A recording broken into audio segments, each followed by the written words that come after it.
This woman had managed to catch a few small fish after a lot of effort, but instead of eating them, she crushed the fish and threw them straight into the sea. The smell of blood spread everywhere. Lisa stood at the edge of the ocean, holding a sharp wooden spear, waiting for something. A few moments later, a shark came right up to her feet. Lisa saw her chance and struck the shark with her spear. Everyone thought Lisa had finally caught a big meal, but instead of eating it, she hung the shark high above the ground, and then dug a hole in the sand to hide, and her eyes stayed fixed on that shark. Lisa was hungry, but even more than that, she was scared, because there was something else on that island, something extremely dangerous. Lisa thought of using the shark as bait to test it, but by mistake, she fell asleep.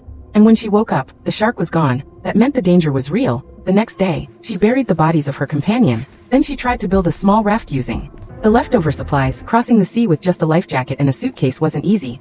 There was no balance, no hope of floating. Lisa had to abandon the idea. Eve was approaching, and now Lisa had to focus on surviving.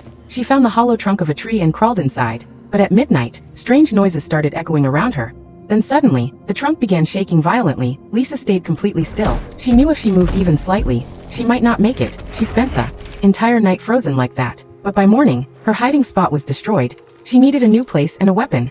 Then she saw something floating in the sea. It was the body of one of her companion. It's the same one she had buried earlier, but the lower half of the body was missing, torn apart by bite marks. Lisa realized this was the work of the same creature. She used the same trick again, hung the body high above the ground and hid in the sand. When night came, the creature returned and devoured the remaining part of the body. Now Lisa understood two things. First, the creature only came out at night. Second, it lived in the sea and couldn't climb trees. So Lisa made a plan. Every evening before sunset, she would build her tent high above the ground. Once the tent was ready, she finally felt a bit of relief. But there was one thing she hadn't thought of. The creature wasn't just fast in water. It also had an incredible sense of smell. And that night, it had gone mad moving straight toward Lisa. For part 2, like and subscribe and visit my channel.